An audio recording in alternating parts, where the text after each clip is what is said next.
ನಮ್ಮ ಸ್ವನಗಂಗೆ ಬಣ್ಣ ತಳಿಗೆ ಲಿಕ್ಕಬೇಡ, ಆನೆ ಮೇಲೆ ಹೋಹನ ಶ್ವಾನ ಕಚ್ಚಬಲ್ಲುದೇ ಅಯ್ಯ. ಕೂಡಲ ಸಂಗಮ ದೇವನ ರಾಜತೇಜದಲ್ಲಿಪ್ಪನಾಗಿ ಆರಿಗೂ ಅಂಜುವನಲ್ಲಯ್ಯ. ಇದು ಬಸವಣ್ಣನವರು ಹತ್ರ 900 ವರ್ಷಗಳ ಹಿಂದೆ ಹೇಳಿರ್ತಕ್ಕಂಥ ವಚನ.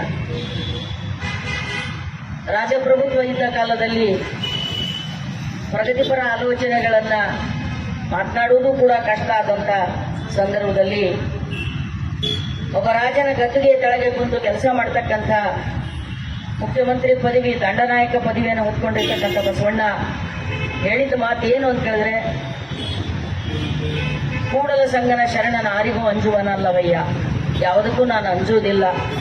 ಅರ್ಥಾತ್ ಅವ್ರನ್ನ ಅಂಜಿಸಿದ್ರು, ಅವ್ರನ್ನ ಬೆದರಿಸಿದ್ರು, ಕೊನೆಗೆ ದುರಂತವನ್ನು ಅಪ್ಪುವಂತೆಯೂ ಕೂಡ ಮಾಡಿದ್ರು.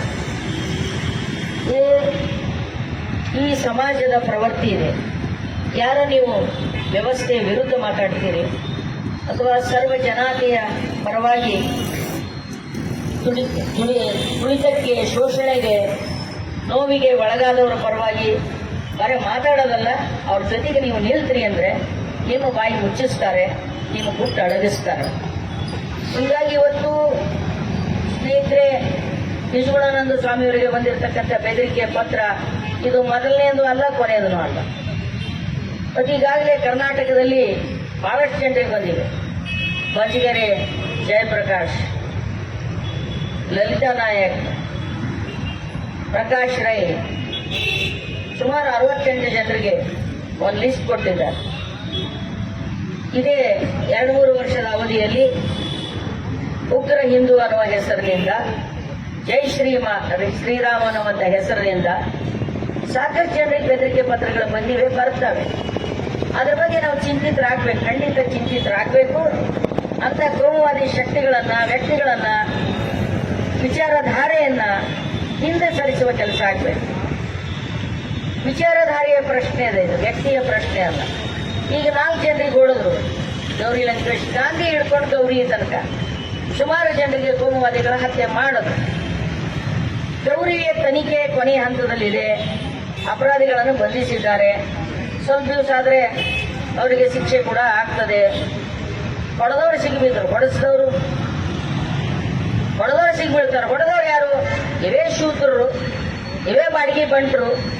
ಇವತ್ತು ಯಾವ ಅವ್ರ ಲಾಠಿ ಮತ್ತು ಸೀಟಿಗೆ ಕುಣ್ಕೋತ ಜೈ ಶ್ರೀರಾಮ್ ಅಂತೇಳಿ ಒಳಗೇನು ಕೇಸರಿ ಶಾಲ್ ಹಾಕೊಂಡು ಹೊಂಟವ, ಅವೇ ಪೀರೆ ಫಕೀರೆ ಸಂಗ್ಯ ನಿಂಗೆ ಎಲ್ಯ ಪಶ್ಯ ಇವೇ ಅವ.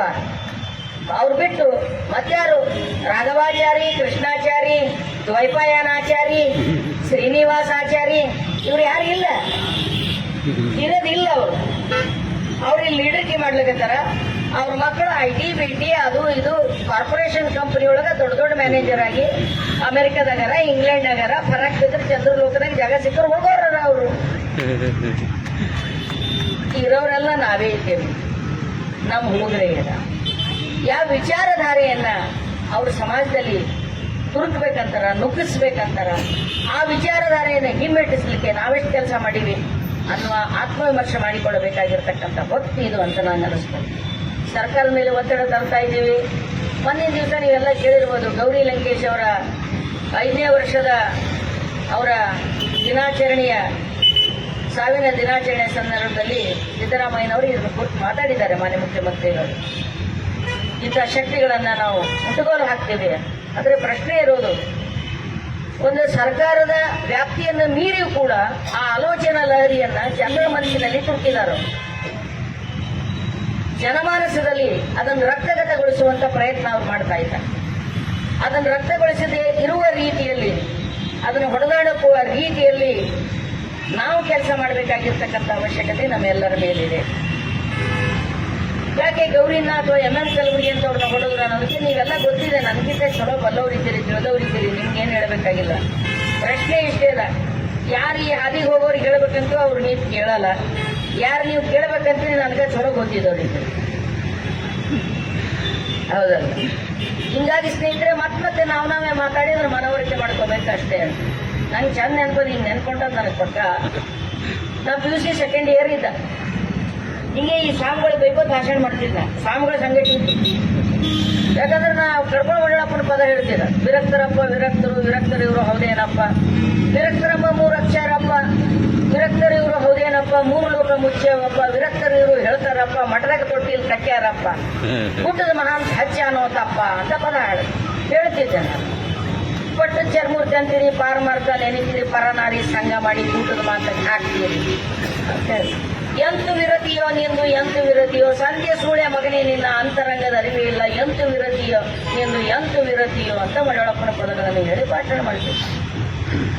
ಐಗಳ ಸಂಘಟ ಇದ್ದು ಐಗಳ ವೇದಿಕೆ ಮೇಲೆ ಭಾಷಣ ಮಾಡ್ತಿದ್ದ. ಅದು ಪಾಪ ನಾನು ಆಡುವಂತ ಮಾತು ಅವತ್ತು ಎಷ್ಟು ಪ್ರಶ್ನೆ ಇತ್ತು ಇಲ್ಲ ಗೊತ್ತಿಲ್ಲ. ಇವತ್ತು ನಾನು ಆಡುವಂತ ಮಾತು ಅವ್ರಿಗೆ ಬಹಳ ಬಿರುಸು ಅನ್ನಿಸ್ತು. ನಮ್ಮ ಮನೆಗೆ 1-2 ಪತ್ರ ಬಂದು, ಅವಾಗ ನಾ PUC ಇದ್ದಾಳೆ. ಪಾಪ ನಮ್ಮ ಅಪ್ಪ ಇಲ್ಲ, ಈಗ ತೀರ್ಕೊಂಡ ನಮ್ಮಪ್ಪ. ಏನಾಗ್ತದೆ ಅನ್ನೋದನ್ನ ಹೇಳ್ತೀನಿ. ಆ ಪತ್ರದಾಗ ನಮ್ಮ ಅಪ್ಪ ಪತ್ರ ಬರೆದ್ರಿ, ಅಣ್ಣ ನಿನ್ನ ಮಗಳು ಐಗಳು ಜಂಗಮರ ಕುಲವನ್ನು ಕುರಿಯಲಿಕ್ಕೆ ಹುಟ್ಟಿದ್ದಾಳೆ. ಅವರೇ ಹೇಳಿದ್ರು ಕುರಿಯಲಿಕ್ಕೆ. ಅದು ಹಸಿರು ಇಂಕಿಲೇ ಬರೆದಿದ್ರು, ನಮ್ಗೆ ಹಸಿರು ಇಂಕ್ ಅನ್ನೋದೇ ಗೊತ್ತಿದ್ದಿಲ್ಲ ಅವಾಗ. ಹಸಿರು ಇಂಕದೊಳಗೆ ಒಂದು ಪತ್ರ, ಕೆಂಪು ಇಂಕದಾಗ ಒಂದು ಪತ್ರ. ಇವಳ ಮುಂದೆ ಇವಳ ಭವಿಷ್ಯವನ್ನು ನೋಡಿದ್ದೇನೆ, ಇವಳ ಮುಂದೆ ದೊಡ್ಡ ವೇಷ್ಯ ಆಗುತ್ತಾಳೆ. ಹೊಲಸು ಏಟು ಸಾಧ್ಯದ ಅಷ್ಟು ಬಂದಿದ್ರು. ನಾ ಕಾಲೇಜಿಂದ ಮನೆಗೆ ಬರತನ ನಮ್ಮಪ್ಪ ನಮ್ಮವ್ವ ಊಟ ತಿಂಡಿ ಎಲ್ಲ ಬಿಟ್ಟು ಗಾಬರಿಯಾಗಿ ನಮ್ಮಪ್ಪ ನಂಗೆ ತೊಳಿ ಹಾಕೊಂಡು ಅಳ್ಳಗತ್ತೆ. ಯಾಕೆ ಅಳ್ಳಗತ್ತ ನಂಗೆ ಗೊತ್ತೇ ಆಗಿಲ್ಲ. ಆಮೇಲೆ ಆ ಪತ್ರ ಇತ್ತು, ನಡ್ರಿ ಹೋಗಬೇಡ ಗುಡು ಮುಚ್ಚ ನನಗೆ ಪತ್ರ ತೋರಿಸ್ತು ನಮ್ಮಪ್ಪ, ಈಗ ಹಿಂಗೆ ಬಂದದ ಇದು ಮಾಡ್ಯದ. ನಾ ಪತ್ರ ತೊಗೊಂಡ ಟಾರ ಹರಿದ, ಮಗ ನೀನ ಹೊರಗೋದು, ಅವ್ನು ಹೊಡೆದ್ರು ಸಾಯ್ತಿಲ್ಲ, ಹೊಡೆದು ಹೋದ್ರು ಸಾಯ್ತಿಲ್ಲ. ನಮ್ಮವ್ವ ನಮ್ಮಪ್ಪ ಇಬ್ಬರೂ ಇಲ್ಲ, ಇದ್ರೆ ನೀವು ಅದನ್ನು ಸಾಕ್ಷಿ ನೋಡಬಹುದಿತ್ತು, ಕೇಳಬಹುದಿತ್ತು. ಆಮೇಲೆ ಗುಡು ಸ್ವಾಮಿಗಳು ನಮ್ಮಪ್ಪ ನಂಗೆಲ್ಲ ಕರ್ಕೊಂಡು ಹೋಗಿ ಮುತ್ತಿಯವ್ರ ಎದುರು ಇಟ್ಟು, ಯಪ್ಪ ಹಿಂಗೆ ಪತ್ರ ಬಂದವ್ರೆ. ನಮ್ಮ ಮುತ್ತಿಯವ್ರು ಬಹಳ ಮುಗ್ಧ ಅವರು. ಸಿದ್ದಪ್ಪಣ್ಣ ಯಾವ ಹೊಡೆಯವ ನಾವು ಮೊದಲು ಇವನಿಗೆ ಹೊಡಿಬೇಕು, ಸಿದ್ದರಾಮ ಶಿವಾಚಾರ್ಯ ಹೊಡೆದ ನಂತರ ನೀನವ್ ಕೈ ಮುಟ್ಟಬೇಡ, ನೀನವ್ ಕೈ ಮುಟ್ಟ ತಾಕತ್ ಯಾವಿಲ್ಲ. ಬೆಂಕಿ ಇದ್ದಂಗೆ ಬೆಂಕಿ ಪಾಪ ತಮ್ಮ ಸಹಜವಾದಂಥ ಭಾವೋದ್ಯೋಗದಲ್ಲಿ ಮಾತಾಡಿದ್ರು. ಯಾಕೆ ಅವ್ರು ನಮಗೆ ಪತ್ರ ಕಳಿಸಿದ್ರು ಅವಾಗ ಈ ರೀತಿ ಬೈತಿದ್ರು ಅಂತ ಹೇಳಿದ್ರೆ, ನಾವು ಪಟ್ಟ ಸ್ವಾಮಿಗಳು ಹಿಂದೆ ಓಡಾಡ್ತಿದ್ವು ನಾವು. ಆ ವಿರಕ್ತ ಸ್ವಾಮಿಗಳು ಏನ್ ಹೇಳಿದ್ರು, ಈ ಪಟ್ಟಾಚಾರ್ಯರ ಪರವಾಗಿಗಳ ಹಿಂಗೆ ಪಂಚಾಚಾರ್ಯರ ಪರ ನಿಂದಿರ್ತಾರೆ. ಯಾಕಂದ್ರೆ ನಾವು ಪಂಚಾಚಾರ್ಯ ಮಠದಾಗ ಬೆಳೆದಿದ್ದೆವು, ಪಂಚಾಚಾರ್ಯ ಮಂತ್ರ ಹೇಳ್ತಿದ್ದೆವು. ಪಂಚಾವನನ ತನುಭೂತಾನ್ ಪಂಚಾಕ್ಷರಮನು ಪುನಃ ಪಂಚಸೂತ್ರ ಕೊಟ್ಟು ಒಂದೇ ಪಂಚಾಚಾರ್ಯನ್ ಜಗತ್ತುರಂ ಪಡಿಪುರಂ ಪಾಲ ಪಂಕಜಂ ಅಂತ ಪಾಡ್ತಿದ್ದೆವು. ಈಗ ಪಟ್ಟ ದೇವರೆಲ್ಲ ನಾ ಭಾಷಣ ನಿಂದ್ರೆ ಗಪ್ಪೆ ಕೂಡ್ತಾರಂದ್ರೆ ಅವ್ರಿಗೆ ಹೆಚ್ಚಿಗೆ ಅವ್ರ ಮಂತ್ರ ನನಗೆ ಬರ್ತಾವ. ಅವು ಹೊಸ ಹೇಳ್ತೀನಿ ನಾ, ಅದಕ್ಕೆ ಅವ್ರಿಗೆ ಗಪ್ ಕೂಡ್ತಾರಕ್ಕೆ. ಅದ್ರ ಪ್ರಾಹಿಬಿಷನ್ ಹಾಕ್ತಾರೆ ಗುಡ್ಡದ ಮುಚ್ಚಾಗ ಮತ್ತೆ ಈ ಕಡ್ಕೊಳ ಮುಚ್ಚಾಗ. ಆ ಮೀನಾಕ್ಷಿ ಬಾಳಿಗೆ ನೀ ಮಠಕ್ಕೆ ಕರೆಸಬೇಡ, ಮಠಕ್ಕೆ ಕರೆಸ್ತೇವೆ ಅಂದ್ರೆ ನಾವು ನೀನು ಮಠಕ್ಕೆ ಬಹಿಷ್ಕಾರ ಹಾಕ್ತೇವೆ ಅಂತ ಆ ಇಬ್ಬರು ಸ್ವಾಮಿಗಳೇ ನಂಜಿಸ್ತಾರೆ ಉಳಿದವ್ರು. ಪಾಪ ಕಡ್ಕೊಳ ಮುದ್ದೆ ಒಂದ್ಸತಿ ಭಾಳ ಪರೀಕ್ಷೆ ಮಾಡ್ಯಾರ ಅವ್ರು. ಅವ್ರಿಗೆ ನೀವು ಕರೆಸಬಾರ್ದು, ಬಾಳಿಯವ್ರಿಗೆ ಇಲ್ಲಿ ಕರೆಸ್ತಕ್ಕದ್ದಲ್ಲ, ವೇದಿಕೆ ಮೇಲೆ ಏರಿಸ್ತಕ್ಕದ್ದಲ್ಲ. ಅವ ಕಡ್ಕೊಳ ಮುದ್ದೆ ಪಾಪ ಇದ್ದ ಹೇಳ, ನಾ ಕರ್ಸಲ್ಲ, ನಾ ಕುಂಡ್ರಸಲ್ಲ, ನಾ ನಿಂದ್ರಸಲ್ಲ. ಅವ್ರ ಮಠ ಅದ, ಅವ್ರು ಬರ್ತಾರ, ಅವ್ರು ಮಾತಾಡ್ಲಿಲ್ಲ ಅಂದ್ರೆ ಮಂದಿ ನನಗೆ ನಿಂಗೆ ತೊಗೊಂಡು ಬೆನ್ನು ಹತ್ತಾರ, ಅದಕ್ಕೆ ಬರ್ತಾರ ಅವ್ರು, ನಾ ಕರ್ಸಲ್ಲ ಅಂತ ಹೇಳೋದು ಮುತ್ಯ. ಕಡ್ಕೊಳಕ್ ನಾವು ಹೋಗಿ ನಿಂತ ಅಂದ್ರ ಅವು ಸ್ವಾಮಿಗಳು ಮಾತಾಡ್ಲಿಕ್ಕತ್ತಿದ್ವು ಅಂದ್ರೆ ಏನ್ ಮಾಡ್ತಾರ ಅವರು, ಸಾಮಾನ್ಯ ಜನರಿಗೆ ಹಿಂಗಂತ ಅವ್ರ ಬಹಳ ಕ್ರಾಂತಿಕಾರಿ ಅಂತ ಅಲ್ಲ. ನೀವು ಮಾತಾಡೋಕೆ ಕೊಡ್ರಿ, ಆ ಮೀನಾಕ್ಷಿಗೆ ಎಬಸ್ರಿ ಅಂತಾರ. ಸಾವಿರಾರು ಜನ ಇರ್ತಾರೋ, ಯಾಕಂದ್ರೆ ಅವ್ರ ಮನಸ್ಸಿನ ಮಾತು ಹೇಳ್ತೇವೆ ಅಂತೇಳಿ ಮಕ್ಕೊಂಡಿರ್ತಾರೆ. ರಾತ್ರಿ 10 ಚಾಲು ನಮ್ಮಲ್ಲಿ ಕಾರ್ಯಕ್ರಮ ಮಠದಾಗ ಮಕ್ಕೊಂಡಿರ್ತಾರ ಅವ್ರು. ನಾ ಸ್ಟೇಜ್ ಮೇಲೆ ಇದ್ರ ಮುಸು ಹೇಳ್ತಾರ, ದಾನ ಯಾಕೆ ಅಲ್ಲೇ ವೇದಿಕೆ ಅಲ್ಲೇ ಕೌದಿ ತಂದಿರ್ತಾರ, ಮಕ್ಕೊಂಡಿರ್ತಾರೆ, ಹೇಳ್ತಾರ ಬಪ್ಪರ ಮಗಳ ಚಪ್ಪ ಶೂಲಿ ಅಂತಾರೆ, ಚಪ್ಪಳ ಹೊಡಿತಾರೆ, ಅದ ಮಾಡ್ತಾರೆ. ಮರುದಿನ ಮುಂಜಾನೆ ನಾವು ಸ್ವಾಮಿ ಕಾಲು ಬೀಳೋದೇ ಕರೆ, ರೊಕ್ಕ ಕೊಡೋದೇ ಕರೆ. ಏನು ಅರ್ಥ ಇಲ್ಲ ಈ ಜನಜಂಗುಳಿ ಅನ್ನೋದು ಇದೆಯಲ್ಲ. ಈ ಜನಜಂಗುಳಿ ಅನ್ನೋ ವಿಚಾರವಾದದ ಕಡೆ ತರೋದು ಯಾಕೆ ಇಷ್ಟ ಆದ್ರೂ ನಮಗೆಲ್ಲ ಶಬಾಷ್ಗಿರಿ ಯಾಕಂತಾರೆ, ಚಪ್ಪಳೆ ಕಟ್ತಾರಂದ್ರೆ ಅವ್ರ ದುಃಖ, ಅವ್ರ ನೋವು, ಅವ್ರ ಅಭಾವ, ಅವ್ರ ಕಷ್ಟ ಇವುಗಳನ್ನ ಮೀಟಿ ಮಾತಾಡ್ತೇವು ಅಂತ. ಅವ್ರು ಎಲ್ಲರಿಗೆ ಒಳಗ ಈ ನೀಚರಿಗೆ, ದುಷ್ಟರಿಗೆ, ಸ್ವಾರ್ಥಿಗಳಿಗೆ, ಕೋಮುವಾದಿಗಳಿಗೆ ಬೈಬೇಕನ್ನಿಸ್ತದ, ಬೈಯ ತಾಕತ್ ಅವ್ರಿಗಿರಲ್ಲ. ಯಾರೇ ನಾವು ಬೈದೇವು ಅಂದ್ರೆ ವಾ ವಾ ವಾ ವಾ ವಾ ವಾ ಅಂತಾರೆ ಅಂತಾರ. ಹಿಂಗಾಗಿ ಸ್ನೇಹಿತರೆ, ಈ ಸಾವಿನ ಬೆದರಿಕೆಗಳು ಹೊಸದಲ್ಲ, ಕೊನೆಯದೂ ಅಲ್ಲ. ಇಂಥ ಅನೇಕ ಸಾವಿನ ಬೆದರಿಕೆಗಳು ಬರ್ತವೆ. ಆ ಬೆದರಿಕೆಗೆ ಅಂಜದೆ, ಬೆಚ್ಚದೆ, ಬೆದರದೆ ನಿಲ್ಲಬೇಕಾಗ್ತದೆ. ಹಿಂಗಂತೇಳಿ ನಾವೆಲ್ಲರೂ ಬಲಿಪಶು ಆಗ್ಬೇಕಂತೇನಿಲ್ಲ, ನಾವೆಲ್ಲರೂ ಹುತಾತ್ಮರಾಗಬೇಕಂತೇನಿಲ್ಲ. ಅದಕ್ಕೊಂದು ಗಡಿಕಾವಲು ಸಮಿತಿ ಅನ್ನೋದು ಇರಲೇಬೇಕು. ಸ್ಟೇಟ್ ಪ್ರಭುತ್ವ ಅನ್ನೋದು, ರಾಜ್ಯಶಾಹಿ ಅನ್ನೋದು, ಈಗ ಈ ದೇಶದೊಳಗೊಂದು ಡೆಮಾಕ್ರಸಿ ಅಂತ ಅಂತಾರೆ, ಸರ್ಕಾರ ಅಂತಿದೆ, ಒಂದು ಪೊಲೀಸು ಅಂತಿದೆ, ಒಂದು ಕಾನೂನು ಅಂತಿದೆ, ಒಂದು ಕಚೇರಿ ಅಂತಿದೆ. ಯಾಕೆ ಇವೆಲ್ಲ ನಿರ್ಮಾಣ ಮಾಡಿಕೊಂಡಿದ್ದೆವು? ಇಂಥ ಅಹಿತಕರ ಘಟನೆಗಳು ನಡೀಬಾರದು. ಯಾವುದೇ ವ್ಯಕ್ತಿ ನಮ್ಮ ವಿರೋಧಿ ತತ್ವ ಹೇಳುವವನೂ ಇರಲಿ, ಅವನನ್ನು ಕೂಡ ಕೊಲೆ ಮಾಡಕೂಡುದು, ಅವನನ್ನು ಹೊಡಿಕೂಡುದು. ಅವನ ಆಲೋಚನೆಯಲ್ಲಿ ಬದಲಾವಣೆ ತರಲಿಕ್ಕೆ ನಮ್ಮ ಹೋರಾಟ ನಿರಂತರವಾಗಿರಬೇಕು. ಒಂದ್ ವೇಳೆ ಎಲ್ಲ ಕೋಮುವಾದಿಗಳು ನಮ್ಮ ವಿಚಾರವಾದಿಗಳಿಗೆ ಹೊಡಿಬೇಕು ಅಂತಂದ್ರೆ ಅರ್ಧ ಇಂಡಿಯಾ ಖಾಲಿ ಆಗ್ತದೆ. ನಾವು ವಿಚಾರವಾದಿಗಳೆಲ್ಲ ಹೋಗಿ ಆ ಕೋಮುವಾದಿಗಳು ಹೊಡೆದ್ರಾಯ್ತು ಖಲಾಸ ಆಗ್ತದೆ ಅಂತ ಹೇಳಿದ್ರು ಅಲ್ಲೊಂದು ಅರ್ಧ ಇಂಡಿಯಾ ಖಾಲಿ ಆಗ್ತದೆ. ಹಾಗೆ ಕೊಲೆ ಮಾಡ್ತಕ್ಕಂಥದ್ದು ಯಾವುದೇ ಸಮಸ್ಯೆಗೆ ಪರಿಹಾರ ಅಲ್ಲ, ಹಿಂಸೆಗೆ ಹಿಂಸೆ ಉತ್ತರ ಅಲ್ಲ. ಆದರೆ ಅವರು ಯಾರು ಕೋಮುವಾದಿ ವಿಚಾರಗಳನ್ನು ಮೈಗೂಡಿಸ್ಕೊಂಡಿರ್ತಾರೆ, ಅವರು ಆಂತರಿಕವಾಗಿ ಹೇಡಿಗಳಿರ್ತಾರೆ, ಆಂತರಿಕವಾಗಿ ಭಯಗ್ರಸ್ತರಾಗಿರ್ತಾರೆ. ಅವ್ರು ತಿಳ್ಕೊತಾರೆ ಇವ್ರು ಕೊಲೆ ಮಾಡುವುದರ ಮೂಲಕ ನಾವು ಈ ವಿಚಾರಧಾರೆಯನ್ನು ಕೊಲ್ಲಬಹುದು ಅಂತ. ಇತಿಹಾಸದಾಗ ಅಲ್ಲಿಂದ ಇಲ್ಲಿ ತನ ಹಾಕೋತ್ ಬಂದಿರೋದೇನು ಅಂದ್ರೆ, ಅವರು ಅದನ್ನು ಕೊಲ್ಲುವ ಪ್ರಯತ್ನ ಮಾಡ್ತಾರೆ. ಅವರು ಕೊಲ್ಲುವ ಪ್ರಯತ್ನ ಮಾಡಿದಷ್ಟು ಅದು ಪುಟುದು ಹೇಳ್ತಾರೆ, ಅದು ವಿಸ್ತಾರ ಆಗ್ತದೆ, ಅದು ಹೆಚ್ಚು ವಿಸ್ತೃತಗೊಳ್ಳುತ್ತದೆ, ಜನಮಾನಸದಲ್ಲಿ ಬೇರೂರುತ್ತದೆ. ಹೀಗಾಗಿ ಶಿವಾನಂದ ಸ್ವಾಮಿಗಳ ಮೇಲೆ ನಾವು ಕೊಲೆಯ ಬೆದರಿಕೆ ಪತ್ರ ಬಂದಿದೆ. ಕುಂ ವೀರಭದ್ರಪ್ಪ ಬಂದಿದೆ, ಪುಂಖಾನುಪುಂಖ ಸರಣಿ ಲೆಟರ್ ಬಂದವು ಕುಂ ವೀರಭದ್ರಪ್ಪ. ಮಂಜಿಗಾರ ಜಯಪ್ರಾಸಿಗೂ 2 ತಿಂಗಳು 3 ತಿಂಗಳಿಗೊಮ್ಮೆ ಹಾಕಿರ್ತಾನವ. ನಂಗೆ ಮತ್ತೊಂದು ಲವ್ ಲೆಟರ್ ಬಂದದ್ದು ನೋಡ್ರಿ, ಫೇಸ್ಬುಕ್ನಾಗ ಹಾಕಿರ್ತಾರ ಅವರು. ಮತ್ತೊಂದು ಲವ್ ಲೆಟರ್ ಬಂತು ನನಗೆ ಅಂತಪ್ಪ. ನಮ್ಮ ವಿಮಲಾಗ್ನೂ ಲವ್ ಲೆಟರ್ ಬಂದಿತ್ತು. ಹಂಗೆ ಬರ್ತಿರ್ತಾವ. ನೀವು ಸ್ವಲ್ಪ ಮಾತಾಡ್ತೀರಿ, 4 ಮಂದಿ ಮೇಲೆ ನೀವು ಪ್ರಭಾವ ಬೀರ್ತೀರಿ ಅನಿಸ್ತು ಅಂದ್ರೆ, ನಿಮ್ಮ ಪಾಡಿ ನೀವು ಬೈಕೋತ್ ಕೂತ್ರೆ ಅವ್ರು ಏನು ಅನ್ನಂಗಿಲ್ರಿ. ನೀವು ಪ್ರಭಾವ ಬೀರ್ತೀರಿ, ನಿಮ್ಮ ಮಾತು ಕೇಳಲಿಕ್ಕೆ 4 ಜನ ಬಂದಾರ ಅಂತ ಗೊತ್ತಾಯಿತು ಅಂದ್ರೆ ಅವರು ನಿಮ್ಮ ಸಾಮರ್ಥ್ಯವನ್ನ, ನಿಮ್ಮ ಒಳಗಿರ್ತಕ್ಕಂಥ ಧೈರ್ಯವನ್ನ ಟೆಸ್ಟ್ ಮಾಡುವ ಪ್ರಯತ್ನ ಮಾಡ್ತಾರೆ. ನೀವು ಅದಕ್ಕೆ ಯಾವ ಹೊಣೆ ಇದ್ದಿಪ್ಪ ನೀಪ್ಪ ಮುಟ್ಟರೆ ಮುಟ್ಟ ಅನ್ಬೇಕು, ಅವಾಗ ಸೀದಾಡ್ತಾರೆ. ಯಪ್ಪ ಅವ ನಾನು ಹೊಡಿತಾನ ಅಂದ್ರಿ ಹೊಡೆಸ್ಕೋತೀನಿ, ಹೊಡಿತಾನ ಅಂದ್ರಿ ಹೊಡೆಸ್ಕೋತೀನಿ. ಮತ್ತ ಹಂಗಂತೇಳಿ ಹೇಳಿದ್ರು. ಈಗ ಯಾಕೋ ನಮ್ಮ ಸೋದರರು ಅವರಿಗೆ ರಕ್ಷಣೆ ಕೊಡಬೇಕು, ಅವರಿಗೆ ಕಾವಲು ಪಡೆ ಕೊಡಬೇಕು. ನನಗೆ ಗೊತ್ತದೆ, ಒಂದು 20-25 ವರ್ಷದಿಂದ ಈ ಗುತ್ತೇದಾರಗಳ ಏನು ಕೊಲೆಗಡಕ ಸಂಸ್ಕೃತಿ ಇದ್ರ ವಿರುದ್ಧ ಇಬ್ರು ಇಲ್ಲೇ ಘಟಾನುಘಟಿಗಳು, ಬಿ ಆರ್ ಪಟ್ಲ ಮತ್ತು ಆರ್ ಕೆ ಹುಡುಗಿ, ಇವರಿಬ್ರು ಕೂಡಿ ನಮ್ಮ ಭಾಗದೊಳಗೆ ಒಂದು ದೊಡ್ಡ ಚಳವಳಿಯನ್ನು ಹುಟ್ಟಾಕಿದ್ರು. ನೀವು ಇದ್ದೀರಲ್ಲಿ. ಆವಾಗ ಹುಡುಗಿ ಸರ್ಗೆ ಇಬ್ರು ಪೊಲೀಸರು ಬಂದರು, ನಾವು ನಿಮ್ಗೆ ರಕ್ಷಣೆ ಕೊಡ್ತೀವಿ ಸರ್, ನಿಮ್ಮ ಸಂಗತಿ ಇರ್ತೀವಿ.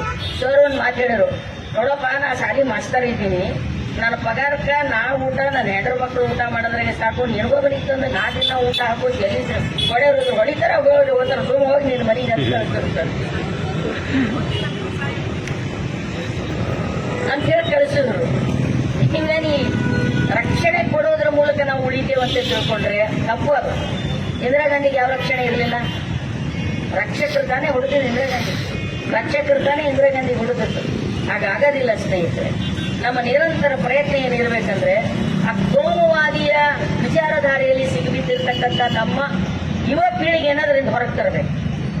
ಯುವ ಪೀಳಿಗೆ ಯಾವ ಆಕರ್ಷಕ ಮಾತುಗಳಿಗೆ ಅದು ಬಲಿ ಆಗ್ತಾ ಇದೆ ಅನ್ನೋದನ್ನು ಗಮನಿಸಿ ಹೇಳಿಕ್ ಸಾಧ್ಯ ಆಗುತ್ತೆ. ನಿನ್ನಿನ ದಿವಸ ಚೈತ್ರ ಕುಂದಾಪುರ ಅನ್ನುವಂಥ ಒಂದು OBC ಹುಡುಗಿ ಬಲಿಪಶು ಆಯ್ತು ಹೌದಲ್ರಿ. ಈಗ ಅದ್ರ ಕತಿ ಮುಗೀತು. ನಾ ಹೆಸರು ಹೇಳಲ್ಲ. ನಮ್ಮಲ್ಲಿ ಒಬ್ಬ ಹೆಣ್ಮಗಳಿದ್ದೇಳಿಲ್ರಿ, ಆಕೆ ಮುಂದೆ ತಂದು ಮಣ್ಣಾಗಿಡಗಿಸಿದ್ರಿಲ್ರಿ. ಒಬ್ಬ ಹೆಣ್ಮಗಳು ನೋಡ್ರಿ, ಇವರು ತಮ್ಮ ಸ್ವಾರ್ಥದ ಬ್ಯಾಳಿ ಬಯಸ್ಕೊಳ್ಳೋಕ್ಕೂ ಹೆಣ್ಮಕ್ಳೇ ಬೇಕು ಇವ್ರಿಗೆ.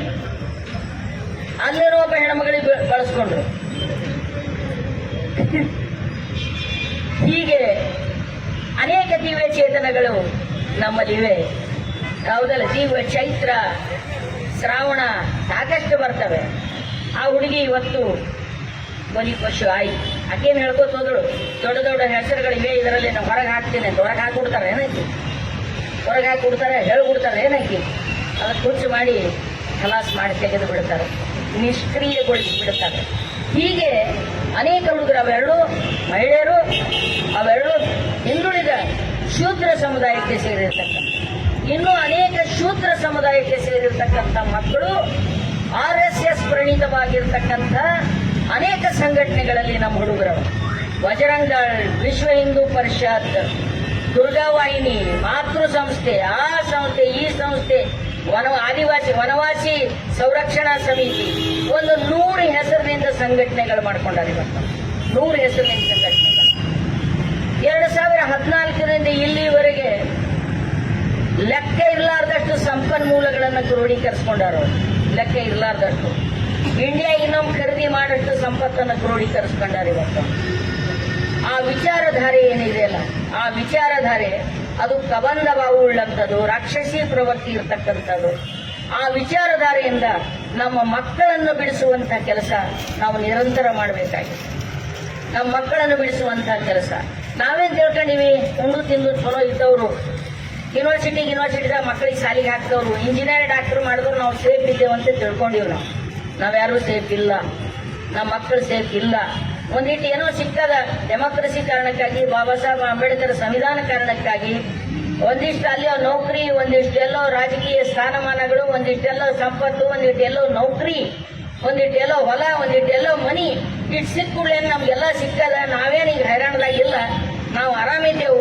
ಉಳಿದವ್ರು ಯಾರೇ ಹೈರಾಣದಾಗ ಅಂದ್ರೆ ನಡಿ ಅವ್ರ ನಾವು ಒಂದು ಜಯ ಒಡೆ ಮಂತು ಪಿಕ್ನಿಕ್ ಬಂದಂಗೆ ಬಂದು ಇಲ್ಲಿ ಕುಂತ್ರ ಹೋರಾಟ ಆಗಲ್ಲ. ಇದು ಆಗಂಗಿಲ್ಲ.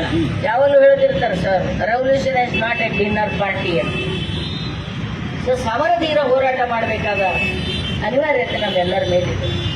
ಮುಂದಿನ ದಿನಗಳಲ್ಲಿ ಇನ್ನೂ ತೀಕ್ಷ್ಣವಾದ ದೀರ್ಘವಾಗಿರ್ತಕ್ಕಂಥ ಹೋರಾಟ. ಯಾಕಂದ್ರೆ ಈಗ ಅವರು ವ್ಯಗ್ರರಾಗಿದ್ದಾರೆ, ಇಲ್ಲಿ ತನಕ ಕ್ರೂರಿಗಳಾಗಿದ್ದಾರೆ. ಈಗ ಅವರು ವ್ಯಗ್ರರಾಗಿದ್ದಾರೆ. ಯಾವ ಹಂತಕ್ಕಾದರೂ ಕೂಡ ಇಳಿತಾರೆ, ಏನು ಬೇಕಾದರೂ ಮಾತಾಡ್ತಾರೆ, ಯಾರ ಚಾರಿತ್ರ್ಯ ಹನನಕ್ಕಾದರೂ ಕೂಡ ಇಳಿತಾರೆ. ಇಲ್ಲಿ ನಿಜಗುಣಾನಂದ ಸ್ವಾಮಿಗಳಿಗೆ ಬಂದದ ಪತ್ರ, ಆ ಪತ್ರ ಮತ್ತೆ ಯಾರಿಗೆ ಬರಲ್ಲ ಅಂತ ತಿಳ್ಕೊಬೇಕು. 100,000 1,000 ಜನರಿಗೆ ಆ ಪತ್ರಗಳು, ಇನ್ನು ಕೆಲವರಿಗೆ ಪತ್ರೇ ಬರಲ್ಲ, ಸೀದಾ ಹೊಡೆದೇ ಹಾಕೋರ. ಇನ್ನು ಇವ್ರಿಗೆ ಪತ್ರರೇ ಬಂದದ, ನಾವು ಸ್ಟ್ರೈಕರ್ ಕೂತಿದ್ದೆವು, ಅಪ್ಪರಿ ನಿಮ್ಮ ಸಂಘಟನೆ ನಾವು ಇದ್ದೇವ್ರಿ ಅಂತ ಹೇಳುತ್ತಲೇ ಇದ್ದೆವು. ಎಷ್ಟೋ ಮಂದಿಗೆ ಗೊತ್ತೇ ಇಲ್ಲ, ಹೊಡೆದೇ ಹಾಕ್ಯಾರ, ಹೊಡೆದು ಹಾಕ್ತಾರ. ಹಾಗಾದ್ರೆ ನಾವು ಮಾಡಬೇಕಾದದ್ದೇನು? ಇಂಥ ಸಾವುಗಳು ನಿಲ್ಲಬೇಕಂದ್ರೆ, ಇಂಥ ಕೊಲೆಗಳು ನಿಲ್ಲಬೇಕಂದ್ರೆ, ಸಮಾಜದೊಳಗೊಂದು ಸುವ್ಯವಸ್ಥೆ, ಶಾಂತಿ, ಇದನ್ನು ನಾವು ರೂಢಿಸಬೇಕು ಅಂದ್ರೆ ಯಾವ ವಿಚಾರವಾದದ ಮೂಲಕ ನಮ್ಮ ಕೊಲೆಗಳಾಗ್ತಾ ಇದೆ, ಆ ವಿಚಾರವಾದಗಳನ್ನು ಹಿಮ್ಮೆಟ್ಟಿಸಲಿಕ್ಕೆ ಕರ್ನಾಟಕದಲ್ಲಿ ಇರುವಂತ ಏಕೈಕ ಶಾಸ್ತ್ರ, ಏಕೈಕ ಸಾಧನ ಅಂದ್ರೆ ವಚನ ಸಾಹಿತ್ಯ.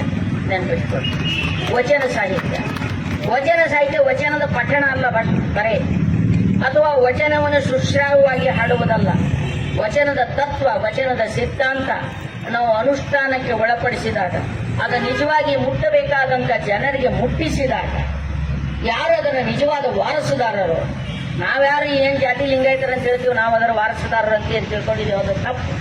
ನಾವಲ್ಲ ವಾರಸುದಾರರು. ಬಸವಣ್ಣನ ಕಾಲಕ್ಕೆ ಯಾರು ಲಿಂಗಾಯತರಿದ್ರಪ್ಪ? ಲಿಂಗಾಯತರ ನೋಡಿ ಹೆಸರು ಹೇಳ್ರು ನಮ್ಮ ಯಾರಿದ್ರು ಲಿಂಗಾಯತ? ಬಸವಣ್ಣರೇ ಬ್ರಾಹ್ಮಣ. ಅಂಬಿಗರ ಚೌಡ ಇದ್ದ, ಮಾದರ ಚೆನ್ನ ಇದ್ದ, ಮೇದರ ಕೀಟ ಇದ್ದ, ಸಾಮಗಾರ ಹರಳ ಇದ್ದ, ತುರ್ಗಾಯಿ ರಾಮಣ್ಣ ಇದ್ದ, ಸುಳೆ ಸಂಕವ ಇದ್ದಳು, ಸತ್ಯಕ್ಕ ಇದ್ದಳು. ಯಾರಿದ್ರು ಲಿಂಗಾಯತರನವರು? ಅಲ್ವಾ? ತುರ್ಗಾಯಿ ರಾಮಣ್ಣ ಇದ್ದ. ಎಲ್ಲ ದುಡಿಯುವ ಜನ. ಸಂಬೋಳಿ ನಾಗಿದೇವ ಇದ್ದ, ಮುರುಲಿಂಗ ಪೆದ್ದಿ ಇದ್ದ, ಕಾಳವ್ಯ ಇದ್ದಳು, ಗೊಂತವ್ಯ ಇದ್ದಳು, ಗೊಗ್ಗವ್ಯ ಇದ್ದಳು. ಎಲ್ಲ ದುಡಿಯುವ ಜನ, ಕೆಲಸ ಮಾಡ್ತಕ್ಕಂಥ ಜನ. ಆ ಕೆಲಸ ಮಾಡ್ತಕ್ಕಂಥ ಜನ ಕಟ್ಟಿರ್ತಕ್ಕಂಥ ಸಿದ್ಧಾಂತ ಇದು. ಕೆಲಸ ಮಾಡುವಂತ ಜನ ಇದರ ವಾರಸುದಾರ, ದುಡಿಯುವಂತ ಜನ ಇದರ ವಾರಸುದಾರ. ಹಳ್ಳಿಯಲ್ಲಿ ಇರ್ತಕ್ಕಂಥ ರೈತರು, ಹಳ್ಳಿಯಲ್ಲಿ ಇರ್ತಕ್ಕಂಥ ಕೂಲಿ ಕಾರ್ಮಿಕರು, ಕಸ ಹೊಡಿತಕ್ಕಂಥ ಕಾರ್ಪೊರೇಷನ್ ಕಾರ್ಮಿಕರು, ಇವರು ಇದನ್ನ ಕಟ್ಟಿ ಬೆಳೆಸಿರ್ತಕ್ಕಂಥ, ಸೃಷ್ಟಿ ಮಾಡಿರ್ತಕ್ಕಂಥ ಅಕ್ಷರ ಬಲ್ಲ ಜನ. ನಾವು ನಮ್ಮ ಹಕ್ಕಕ್ಕೆ ಅವು ಇಟ್ಕೊಂಡ್ರೆ ಅದರಿಂದ ಯಾವ ಸಾರ್ಥಕ್ಯವನ್ನು ಪಡೀಲಿಕ್ಕೆ ಸಾಧ್ಯ ಆಗೋದಿಲ್ಲ. ಅದಕ್ಕಾಗಿ ಸ್ನೇಹಿತರೆ, ನಿಜಗುಣಾನಂದ ಸ್ವಾಮಿಗಳಿಗೆ ಈ ಮೂಲಕ ನಾವಿಲ್ಲಿ ಕುಂತಿರುವ ಮುಖ್ಯವಾದ ಉದ್ದೇಶ ಅಂದ್ರೆ ಅವರಿಗೆ ಒಂದು ನೈತಿಕ ಬೆಂಬಲವನ್ನು ಕೊಡಲಿಕ್ಕೆ. ಸಮಾಜ ನಿಮ್ಮ ಜೊತೆಗಿದೆ, ನಾವು ನಿಮ್ಮ ಜೊತೆಗಿದ್ದೇವೆ. ನೀವು ಭಯಪಡಬೇಕಾಗಿಲ್ಲ, ಕೋಮುವಾದಿಗಳಿಗೆ ಭಯಪಡಬೇಕಾಗಿಲ್ಲ. ಒಂದು, ಸಾವಿಗೆ ಹೆದರಬೇಡ್ರಿ, ಒಂದನೇದು. ಎರಡನೇದು, ಕೋಮುವಾದಿಗಳಿಗೆ ನೀವು ಭಯಪಡಬೇಕಾಗಿಲ್ಲ. ನಿಮ್ಮೊಟ್ಟಿಗೆ ಇಡೀ ಭಾರತದ ಜನ ಇದ್ದಾರೆ. ಯಾರು ಗೌರಿ ಜೊತೆಗೆ ಇದ್ರು, ಕಲಬುರಗಿ ಜೊತೆಗೆ, ಕಲಬುರಗಿ ಹೆಸರು ದೇಶ ವಿದೇಶಗಳಲ್ಲಿ ಯಾರಿಗೆ ಗೊತ್ತಿತ್ತು